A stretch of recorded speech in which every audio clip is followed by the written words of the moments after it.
Hey guys, it's Chris Muck at Highline Guitars, and you're watching, get this, episode 70 of From the Luthier's Workbench. In this episode, I'm going to bring you part 6 of my Apollyon Floyd Rose 6-string guitar build. And what I'm going to be talking about specifically is the final assembly of the guitar. Not to be confused with final setup, that'll probably come in part 7. But I'm going to show you each step of assembling the guitar, installing the neck, the bridge, the pickups, the controls, tuners, and getting it ready for that final setup.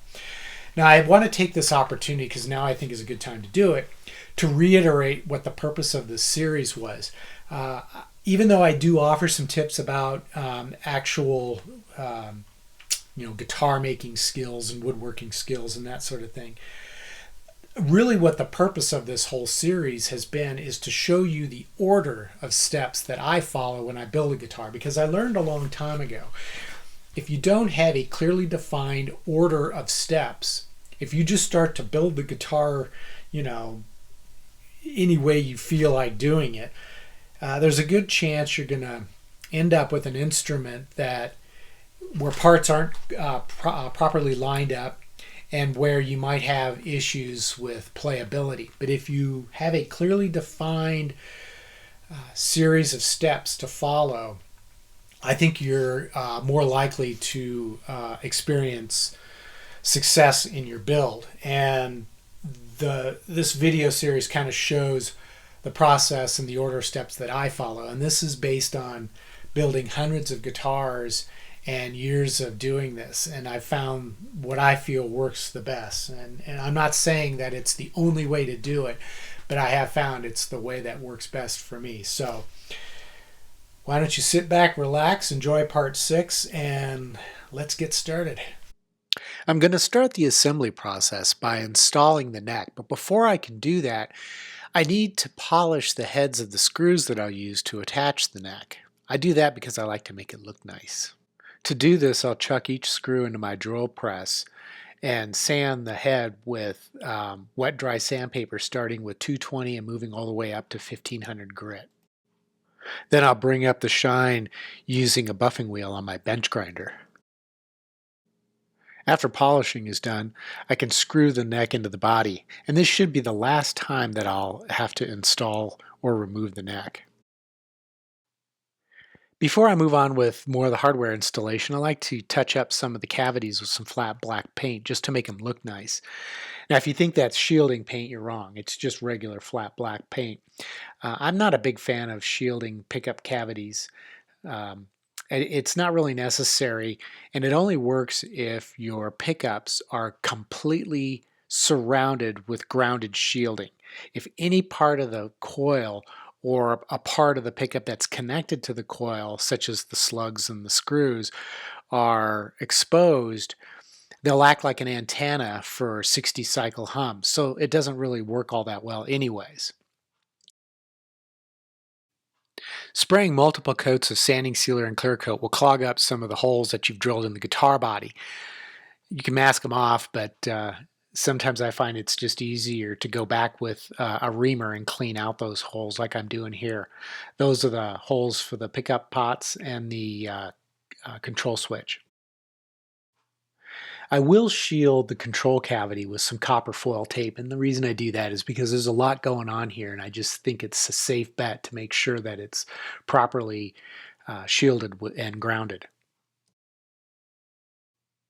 The back of the control cavity cover is also shielded with copper tape as well. Holes are drilled and chamfered in all the cavity covers so they can be installed in the back of the guitar. The threaded inserts for the bridge were installed a while back, so all I have to do to install the bridge is to screw in the bridge posts. I'll install the bridge and then position it so that the top of the base plate is level with the top of the body. Next, I can install the spring claw, but before I can do that, I make sure to solder a ground wire to the back of the claw so that the strings will be grounded. That's a safety precaution, and it also reduces 60 cycle hum in the guitar.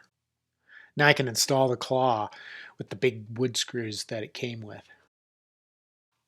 Here you can see the springs in place, and you can also see the ground wire as it's routed into the control cavity. Next up is the installation of the base for the Floyd Rose nut. Since my pickups are direct mounted, I have to drill out the threaded holes that you normally would use machine screws to install them into pickup rings. That way I can use a slightly larger wood screw to attach them to the body. Both pickups are laid into position in the cavities. I have a little bit of leeway as far as their position is concerned, and what I want to do now is make sure that the poles are going to line up with the strings once they're installed. I'll stretch a thread from the nut to the bridge and make sure that that string is lining up with the pole pieces. Springs will be used to adjust the height of the pickups, but they're kind of a pain to install, so to make it easier, I'll drill a shallow hole that's the same diameter as the springs. And here you can see how that spring sits into that shallow hole. I think the scariest part of direct mounting pickups is the fear that I'm going to screw down the screw all the way until it comes out the back of the body. When it comes to wiring up the controls, I try to do most of my soldering outside of the guitar body. It's just easier that way. And once I have most of the wiring done, I'll install the pots, the switch, and the jack. And then all that's left to do is connect the jack to the pots and the pickups to the switch. Now I'm ready to install the tuning machines. When I drill the holes for the tuners, I typically drill them about 3/8 of an inch in diameter, which is slightly smaller than they really need to be. That allows me to use a reamer to ream out that hole to the proper size. Plus, the hole is slightly tapered. That means the tuning machine will fit nice and snug in the headstock. The tuning machines are then dummied into position, and I line them up and make sure everything is straight. These tuning machines use tiny wood screws to keep them in position, so to install those, I first have to drill some pilot holes. Those wood screws are tiny and can break easily when installed, so to make it easier, I smear on a little bit of paste furniture wax into the threads before I install them. I use a 10mm socket to tighten the nut on the other side of the headstock. I'm using a very small 3-corner triangle file just to lightly dress the ends of the frets to make sure that the guitar is going to be comfortable to play. I'm not really concerned yet with any leveling and crowning issues. I'm going to wait and do that until after I've strung up the guitar and had a chance to play it. After plugging the guitar into my amp and tapping the pole pieces to make sure that the electronics work, I can go ahead and close up the control cavity. So I'll install the cover. Now I won't install the cover over the tremolo spring cavity because during setup I'm going to need to adjust the spring tension. To remove any fine scratches and swirl marks that may be present in the clear coat finish, I like to use New Finish Scratch Doctor, which is a great product for removing those scratches and swirl marks. To apply it, I use foam cosmetic rounds, and to remove it and buff up the shine, I use the small cotton rounds. And you can purchase these in any store where they sell women's makeup. I'll put a small dollop of the scratch and swirl remover onto the surface of the guitar. Using a circular pattern, I'll spread out that swirl remover with the foam makeup application pad. I'll work in one small area at a time, spreading the swirl remover around, and then I'll let it dry.